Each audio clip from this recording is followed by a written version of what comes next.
আজ আমি এমন এক শ্রেণীর মানুষের কথা বলতে চাই যাদের ঘাম ও শ্রমে দাঁড়িয়ে থাকে আমাদের শহরের উঁচু দালান, রাস্তাঘাট, সেতু, বিদ্যালয়, হাসপাতাল এবং আমাদের ভবিষ্যৎ। তারা হলেন আমাদের নির্মাণ শ্রমিক ভাই বোনেরা। তাদের হাতের পরিশ্রমেই গড়ে ওঠে আধুনিক বাংলাদেশ। রোদে পুড়ে, বৃষ্টিতে ভিজে, ধুলাবালিতে মুখ ঢেকে তারা কাজ করেন দিনরাত। তাদের হাতের ছোঁয়ায় ইট, বালু, সিমেন্ট মিলে হয়ে ওঠে দৃঢ় ভবন, যেখানে আমরা নিরাপদে বসবাস করি।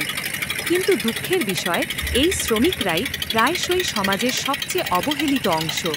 তাদের কাজের নিরাপত্তা, স্বাস্থ্য, ন্যায্য মজুরি কিংবা সামাজিক মর্যাদা সবকিছুই এখনও যথাযথভাবে নিশ্চিত নয়। তবুও তারা থেমে যান না, কারণ তারা জানেন তাদের ঘামে নির্মিত হয় উন্নয়নের ভিত্তি।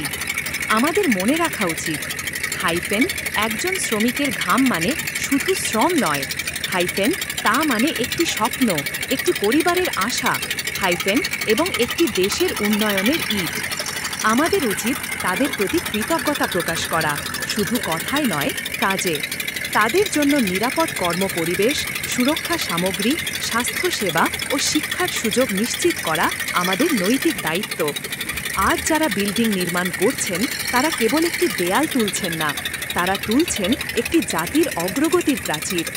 তাদের প্রতিটি হাতের আঘাতে ফুটে ওঠে বাংলাদেশের উন্নয়নের সুর।